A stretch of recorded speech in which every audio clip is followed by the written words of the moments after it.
Well, hello, Viking fans. That's my version of hello, Vietnam. For all us purple and gold fans out there, the die-hard Skull fans, I am Supreme Overlord, aka Mr. AI Man 3000, Mr. Steal Your Girl, Mr. Whatever you want to throw in there. I'm here today. The very first purple and gold bod. It's early. We got to get into the swing of things, ladies and gentlemen. But it's the very first installment of the Purple and Gold Bars podcast, where we go over the games from Sunday, talk shit, make some reactions, make some observations, and most importantly, have fun before we break down in depth our Vikings game. But today we have a Vikings game on Monday night, so it's a little bit of a different format. Last year I would do it sometimes on Tuesday, but we're going to stay consistent. Every Monday we're going to do it, and then it'll be like a built-in preview, I guess you could say, or maybe a shit talk session with the boys here in the purple and gold. So thank you very much for hanging out with me this morning. Let's get right to it. Let me share my screen. Because holy moly, do we got a lot to talk about today. Let's look at all these games here. In yesterday or the preview, NFC North preview or the preview streams that I made, I kind of made an assertion that I feel like this season is going to be very like confusing, ups and downs. But at the very end of the day, it's going to end up having a similar outcome to what we thought going in. So, for example, we think that X team is going to go in and have a easy win. But when they actually go in there, it's actually a back and forth game, and they win at the very end of the game for whatever, So more kind of weird things, some drama. Just Thursday, the Thursday night game kind of speaks to kind of that feeling that I have. We start the game off with Spitgate. Like, come on, it's going to be weird all around, but I think that after the dust settles, it's going to be very close to what we anticipate without all the drama and all the BS that's going on. So let's look at the games. And it kind of played out a little bit this weekend as we see. I watched Red Zone for the first for the 1 hour game or the 1 o'clock window. And then I jumped around from game to game and watched specific sections of teams that I was really looking forward to seeing how they would do. So let's start off with the Buccaneers and the Falcons, right? So pretty decent start. I saw some really nice things out of Michael Penix, so I think the Falcons, big ups to you guys in that way, that you guys have a lot to look forward to. And it honestly, for a while there, it seemed like you guys were gonna win it. And then Young Wei Koo misses that kick, old reliable, and here we are. And at the very end, as I went into that game, I anticipated the Buccaneers to beat the Falcons, and handedly so. So when it came out, it turned out this way. It was kind of like weird. Like, it turned out the way that I expected, but very not the way I thought I drew it up, right? So that was the first indication. And then the Bengals game. So I going into this game, I was like, maybe this is the year. This is the year. Joe Burrow gets that monkey off his back. He gets that week 1 win that he's been after, and a lot of pundits have been giving him a lot of shit for. And it starts off strong, you know what I mean? And the Browns start making a comeback, and it's just like, oh, they might actually end up losing and fumbling in the last minute. And then, you know what? Turns out I end up getting the win. Big ups to the Bengals. Sorry, I got to get my coffee into me because it's freaking early. And so, here we go. Moving on. This one just was a straight up conundrum and just a butterfly effect. I don't know what the heck happened here. But what happened with Danny Dimes in that limited time that he spent with the quarterback whisperer. Good gravy. I didn't know what was going to happen. I thought it was going to be a slog of a game, and I thought it was going to be just like grimy both ways because I anticipated some regression from Tyreek Hill, and I just didn't think. I thought it was going to be rougher for the Dolphins, but I still kind of nudged the Dolphins' way. But for the Colts to come out and handle their business, good on them. But yeah, and then oh my goodness. Is it just me? But were we watching? Was it like 2024 in the first half of last season? I anticipated the Panthers and Bryce Young to not like make a massive leap, but to look a little bit more poised, look a little bit more consistent in whatnot. But you know what I mean? It was weird to see to go back in time for a moment and watch broken ass Bryce Young against these fucking Jaguars, but Raiders pulled it out against the Patriots. I actually missed that one. Wow. Wow. I thought the Patriots were going to win that one. I thought it was going to be a hard fought win, but I thought Coach Vrabel had that. Skull for life, Mr. Barber.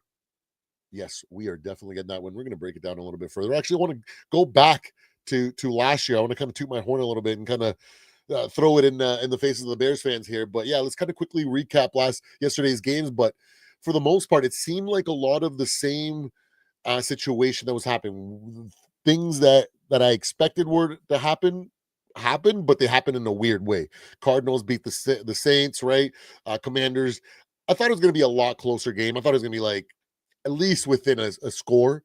But for it to go that way, you know what I mean? Like Giants are still in that growing pain, but I feel like they're on the right track. So that's why I have that bold prediction. I think they're going to turn heads this year. So I'm not worried about a week one performance from the Giants. I think they're gonna do better this year.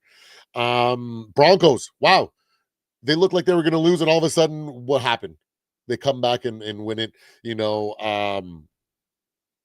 What's his name? Travis Hunter, the quarterback in the Titans, that kind of looked mediocre at the very end there, but it is what it is. And a nail biter in a San Fran, or in Seattle for some bragging rights there.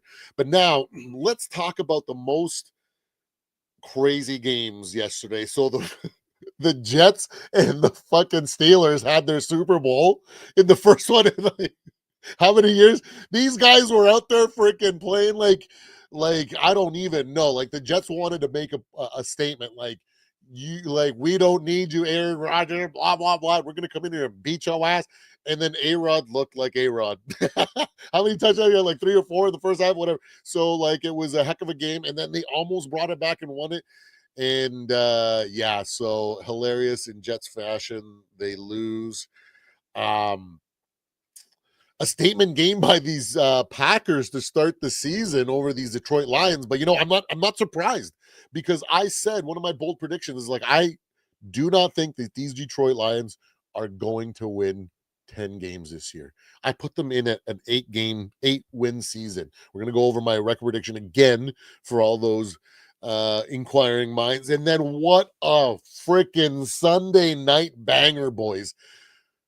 The Bills, Lamar Jackson and Derrick Henry, man. Oh my gosh. I was like, am I watching Adrian Peterson like reborn here? Like Derrick Henry was doing incredible things last night, and they still lost to fucking Superman, Mr. fucking Josh Allen, man.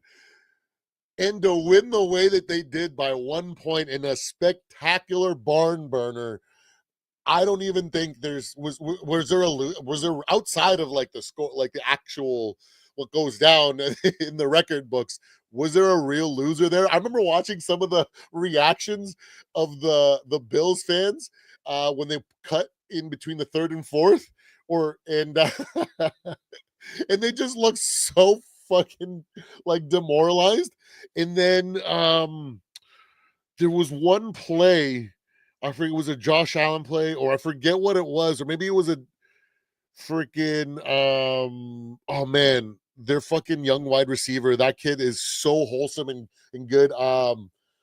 His name is slipping my, but like either way, the freaking look on a bunch of them. Did you see that? We might have a chance. And then they actually went, oh my God, what a freaking game. So those two teams still remain some of the, in the out of the NFL top five teams. Come on now. We're in great company as Vikings fans to be having a roster of that caliber to rival these teams. So I'm excited to go up against them. Last time we stunned the Bills, so Josh Allen's going to be out for some revenge. But let's get to the meat and potatoes of it all, because I really want to let me remove that. I want to start by going back, because yesterday's live, we were talking that talk, as our boy Mike says, and we had some Bears fans, some delusional Bear fans in there. And then on Skull State of Mind, his live, there's more delusional Bears fans, and I was like, oh my God, we need to humble. These guys are so I wanted to go back and just kind of maybe bring up some credentials as to why I am going to take my opinion over their delusional takes. Mr. Mike Sports Vibes, there he is. We're talking that talk, my friend. Josh Allen is him. Wow. Yeah, Clarence. Oh my God, this guy. So I want to show you guys, I want to share with you guys last year's. I'm going to let it play in through its entirety. I want to show you guys what I said about just specifically the Bears and what I thought about them and why I gave them a 5-12 record. And remind me, how many wins did they get last? Okay, we'll get to that. But here, listen to Mr. AI 3000 as he learned how to make YouTube videos. Here we go. Lastly, I got the Bears finishing 5-12, which in my opinion is going to be much closer to reality when it's all said and done. I don't know what Bears fans and deluded commentators like Nick Wright are thinking when they assess the Bears. They are not capable of taking off the rose-tinted glasses. The Bears are just starting on their journey to a Super Bowl, and their young, talented quarterback has yet to play a single game with the team. They have lots of hurdles to overcome, growing pains to endure, and lessons to learn before they get to where the Packers and Vikings are. In my time watching the Vikings, I saw Zimmer's Purple Rain defense emerge, and the team was still a year or two from their peak. I was blinded by the potential and disregarded everything else. I was humbled quickly by growing pains and tough lessons learned that season. I don't think idiots like Nick Wright or fans are accounting for growing pains and losses that come with it. I didn't have huge hopes after the 2016 season, where a lot of people thought we were going to turn the corner. Then when Kirk came, it was much of the same and we couldn't quite pull it off. Then KOC came and we overachieved, and I thought to myself, we might be able to avoid all the landmines on the way to the Super Bowl. Then the Giants humbled us. I remember Matt Khalil and some of the worst O-lines we've had. I remember when we didn't have top-tier receivers, tight ends, or running backs. I think Bears fans are going to be humbled exactly the same way this year. And as for the Vikings, this year doesn't feel like that. For the first time, we don't have a decent team that we delude ourselves into thinking they're better than they are. As a whole, our roster, despite some injuries, is pretty damn good. That's why I think Sam Darnold is going to have a great year, like when Jake Plummer joined the stacked Broncos team and made it to the AFC Championship game before losing to the eventual Super Bowl winners, the Pittsburgh Steelers. What's most exciting to me is that everything learned this year by the offense should transition seamlessly when JJ McCarthy takes over next year.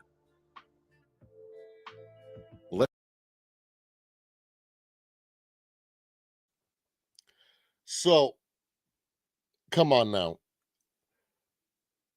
the Bears, I had an extremely accurate read of what they were doing last year and what they're doing this year, because you know what, I'm not when I make my predictions, I do a lot of research. I actually started using AI now to do a lot of the research for me, and reading a lot of the articles and giving me fucking summaries, because it's a lot of fucking work, man. And because on top of watching like every single clip, or like upload that fans put up from like training camp, and just like little things, you can only get a little bit of a picture of what's going on, and then you can kind of read the tea leaves. And that's what I was looking at last year. And I'm thinking to myself, you guys think that you guys are going to come out here with an incredibly talented quarterback that hasn't played in the NFL, and you're just going to all of a sudden just become a well-oiled machine that's like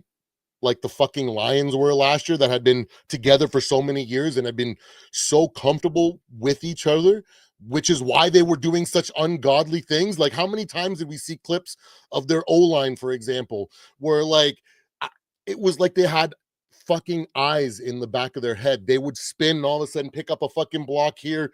It was beautiful. I'm not gonna lie. I love the highlights that we saw from their O-line.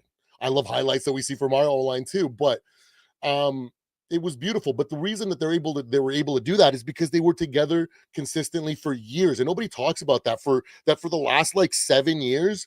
The Lions, when it comes to their coaching staff, when it comes to their integral pieces, they've basically been the same. And that chemistry breeds a lot of consistency and efficiency. A lot of the unforced errors that you see young teams, up and coming teams make, they just don't make. That's why when we look at a team that plays like that, like the Lions going into last year, people don't understand what their eyes are actually telling them. They just go, whoa, this is a Super Bowl team. But they don't understand what a Super Bowl team is. A team that is so efficient that regardless of what the situation is, they're able to turn it around in their favor and win. And that's what the Detroit Lions were up until last year, where the wheels fell off. But that's that's a big, for most teams, outside of the most gifted like rosters and like once in a million situations, it usually takes like 1 to 3 years for a team to get to that stage. That's what happened to the Lions. That's what's been going on with us. It's been like it's taking a long time and a lot of growing pains for us to get there. And that's why I don't disregard that, because those things are the reason why we were giving up so many procedural mistakes back in KOC's first year, and why we lost to the Giants, because we just didn't know. And now we're in a different position, and the Bears are in that position, right? They think, oh, last year we got better, we so many learned things, but no, what happened? Yeah, you have some good things to draw upon. I'm not going to lie, but at the end of the day, you have a brand new coordinator, new book, new verbiage, new everything. So there's going to be, no matter how much preparation the Bears have taken this offseason and up to today, they're not going to be at 100% yet. They're not going to be on that like ungodly same page where they look like Super Bowl contenders or even world beaters. It's going to take time. I think they're probably a year to two away before we start having to really worry about them like that. They got a lot of work to do, and I think they're going to do maybe a little bit better. That's why instead of a 5-12 season, like I said last year, I put them in as an 8-win team, because I think they're going to make steps, but they're not going to be. They're not a playoff team yet. Like, the things that happen this year are going to be what pushes them to that stage. And I'm sorry, we're just the team that's going to serve a hard lesson to them. And that blender that that Brian Flores has for Caleb Williams, which is already living like B-Flow lives rent free in his head. Did we forget in last week's Caleb's press conference? He's like, "Oh, we're well aware about the pressure and the decision making, all this stuff about beef." You know what I mean? So he's already worried. He's already thinking about it. He's already, you know what I mean? Like, B-Flow's already got the edge. And on top of the fact that in this game, your ability to read the game pre-snap is what pays quarterbacks. And when Brian Flores is trying this new scheme and this new strategy that has been piecing together since his Super Bowl run with the Patriots, he's learned that I'm just going to throw everything at them so that it's so difficult for them to get an accurate read pre-snap. So then when the actual play develops and it doesn't go the way they have to make an like a snap decision where, I don't know about you, and in even the most gifted professional athletes, they don't generally go off of like in the moment reaction to what's happening, in the moment decision making.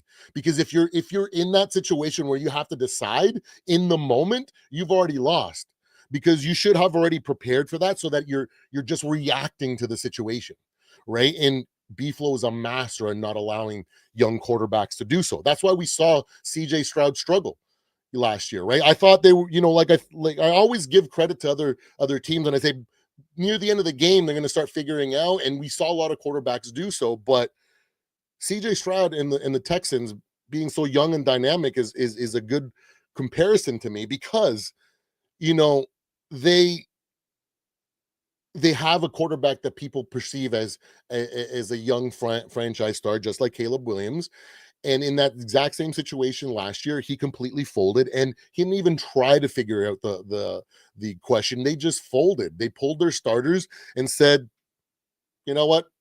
We'll figure it out maybe next time." They didn't even have the balls to kind of push through that. And if we can do that to CJ Stroud, that's pretty damn good. Let's not forget, how did the Bears do against our pass rush and stuff last year, right? Like, I struggle to I'll let you guys remember and go back in time for that. But that is the biggest factor that I place on today's game.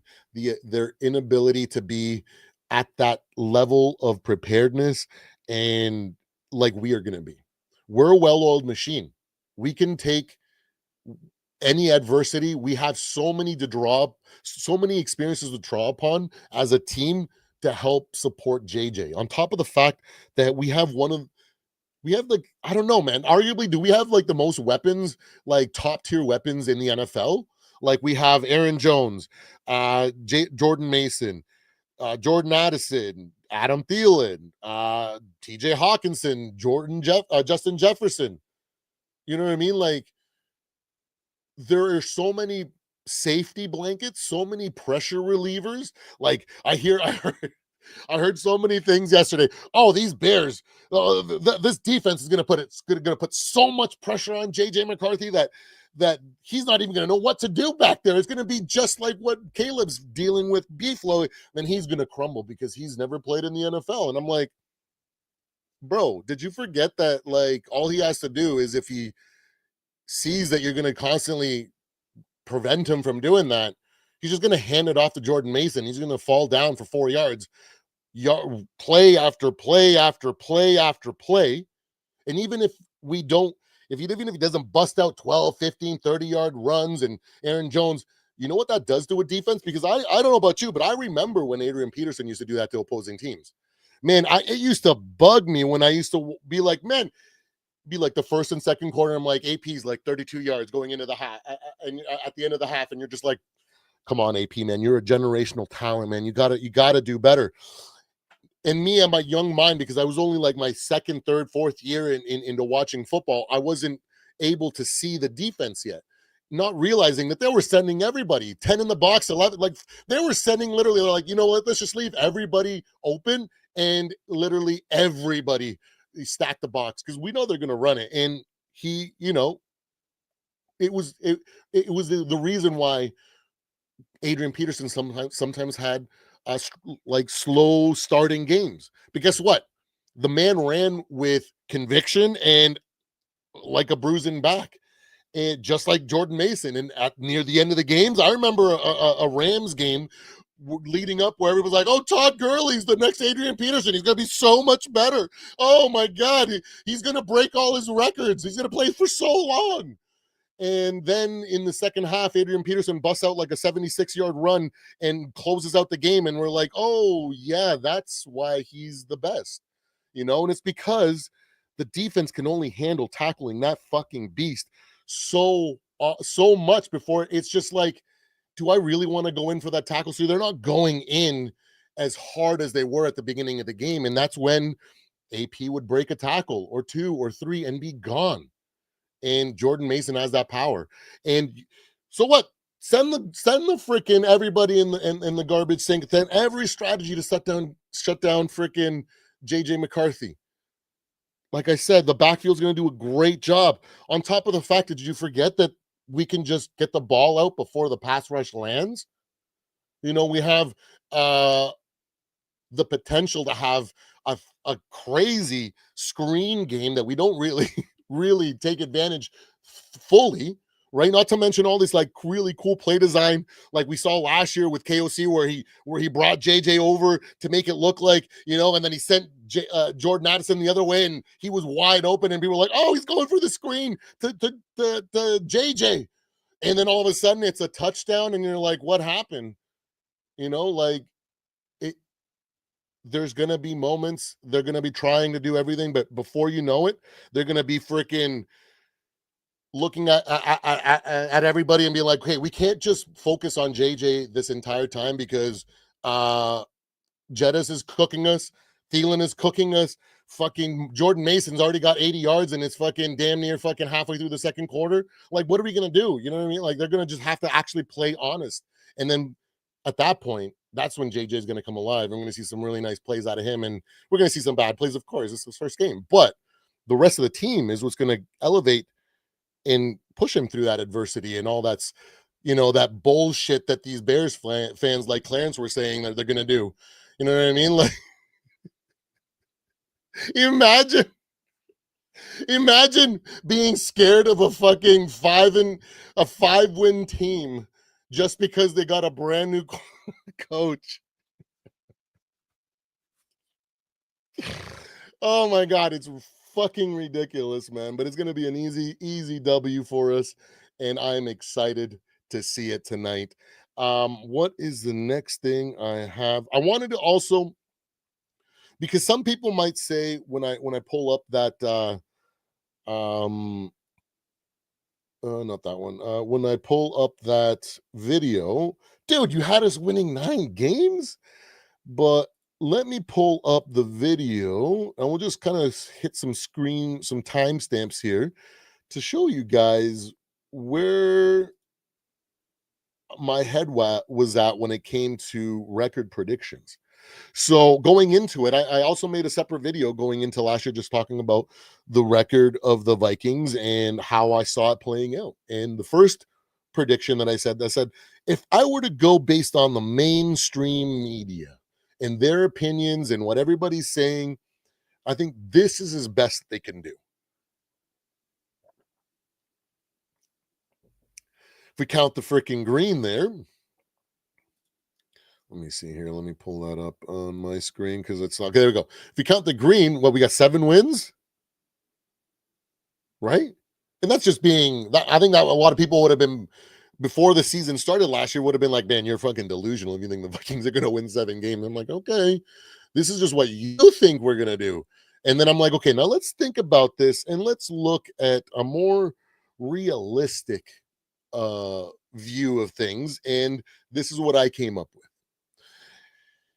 And that was a solid 9-win season. I anticipated having to play for that 10th win and Green Bay freaking snagging on us. So I try to be as objective and realistic as I possibly could be. But at the end, I also thought about what if we just pop off, you know what I mean? And so I went with my way too optimistic prediction here. But you see, we had some things that were right. Look at this. The first, I predicted the 5-game winning streak to start the game, to start the season, right? Detroit gave us a hard time. The Rams gave us a hard time. I didn't give them as much credit as I thought. Going into last year, my thing with the Detroit Lions was like, last year I saw you guys could be a potential Super Bowl team. This year, I want to see when you play teams or games in your regular season that turn out to be playoff like games, what you do. Because the year before you didn't do so great when Lamar and other good teams came in and stole your thunder. So what are you going to do this year? And of course, Baker Mayfield and the Bucks came in and stole their thunder and took some losses off these lines. And to no one saw those as indications of what was to come. Oh man, that reminds me of I need to find that clip of a stream with Lions fans prior to that game, week 17 game, or 16 game. But anyway, but this is where I put us on there. So not too far off, but I was admittedly drinking the Kool-Aid. And that's where if I drink the Kool-Aid, that's where I think we're gonna land. But now if we look at this year's prediction, let me pull that up. We have to amend it a little bit because I did add a win.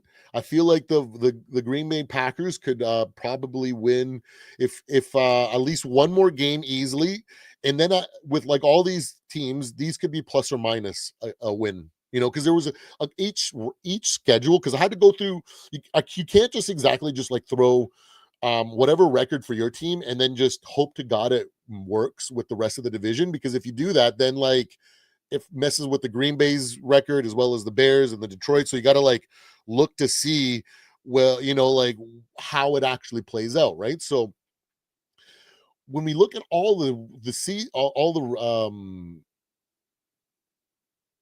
schedules, well, man, I couldn't even remember the word schedules here. Every team has a bunch of games where they are, they're toss-ups. They could be a 50-50. So that's why I say they could lose those games or they could win those games.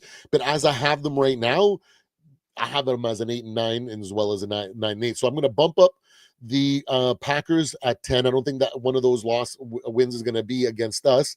So they could easily finish 9-8, 10-7, or even 11-5, right? So, or 11-4. Wait, 11-6. I can't do math. Whatever it is. So I can see them winning anywhere between 9 to 11 wins. But I'm feeling it's going to be a solid 10-win season for the Packers. And for the Bears, like I said, I see them stepping up from that 5-win season and making some good strides. And I have them in as an 8-win season. And then we got those lonely Lions falling down the rabbit hole here where they belong, because it's about that time. Historically speaking, if you look at this at what the Lions do, I don't know if it's an organizational thing. This is about time where the organizers or the organization, the owners just give up hope. If this season falls apart on them and they have an 8-win season, I guarantee you it's going to be fire sale at the in the off season or whatever. Everyone's gone. There's no way they're just gonna ride off into the sunset and be a mediocre team for the next 25 years like they usually do. So yeah, that's where we have this very first prediction. And I guess that brings me to the end of the talk, because I think we've pretty much covered it all. And I think we've seen a lot of delusional commentators out there with their takes. I found that the most laughable takes were the ones from the sports talk radios from Chicago itself.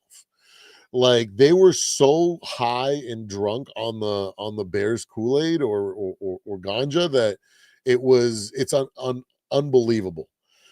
Some of them were saying, "Oh, I wholeheartedly expect a blowout, and if it's not a blowout, it's a failure." And I'm like, "What? You guys won 5 games last season.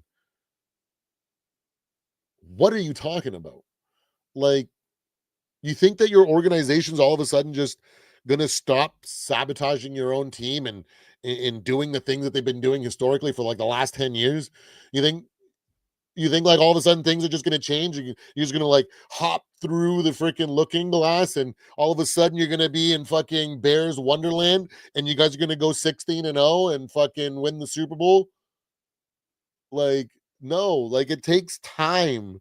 And when you guys brought Ben Johnson in, you guys basically are starting it over at last year. So I wouldn't be surprised if you only won five wins, but I give Ben Johnson a little bit more credit. So I think he can probably will this team to 8 wins. So there you have it, guys. So tonight, again, an easy, I say that we're easily going to win by 10 points comfortably. I feel like it's going to be one of those games that by you know, this third half, by the start of the second half, the Bears are just going to be in too deep of a hole that they're going to create for themselves. We're going to see a lot of procedural mistakes, a lot of just like unforced errors, communication errors, stuff like that, where they're just going to give up sacks or they're going to, they're just going to just make mistakes because that's what happens to young up and coming teams that are trying to put things together, that haven't played together and haven't developed that chemistry more than just an off season can provide.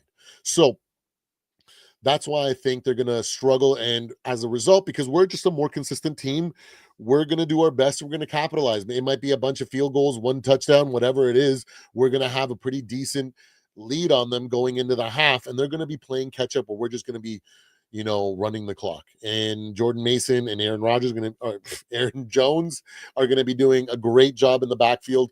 Not to mention, that's when we're going to see when the Bears start getting a little bit more aggressive and they start, selling out a little bit more. That's when we're going to see JJ shine a little bit more, and we're going to see them make some very bad mistakes, thinking that they have to in order to kind of, turn the tides, as you may. But that's why I have it coming in as a, like a 24-12, 27-12. I don't see the Bears doing much. How are you going to win games when all you can do when all you're going to be doing is kicking field goals?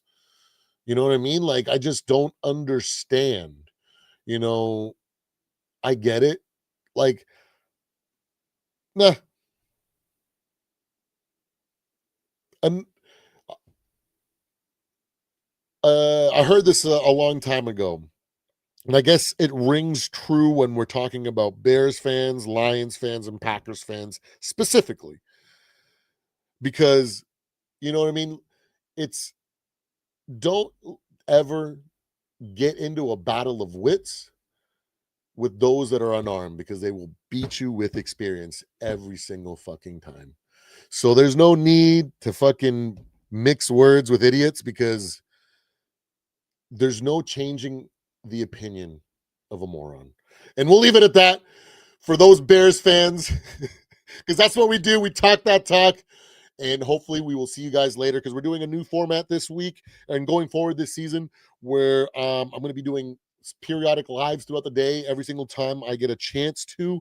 And hopefully we can get a bunch of 20-minute, 30 minutes lives out, kind of like segments, talking about different things. So the next thing, I'm going to go look at a bunch of hot takes from today's morning talk sports shows, see what they're saying on First Take, see what we can find out. Maybe we'll do a little mini hot take review. We might even do a hot take. We'll start hot take. Yeah, we'll do a hot take review, and we're going to start with the NFC roundtable, NFC North roundtable, the predictions that they have, and we'll react to the predictions for Monday night's game from One Bar, Dosa, Dion, Bass, and Nick. So we will see you guys a little bit later. So cheers. Take care, boys. Skull. I hope you guys are doing great. Take care. Don't forget to like and subscribe. I really appreciate you guys. Take care.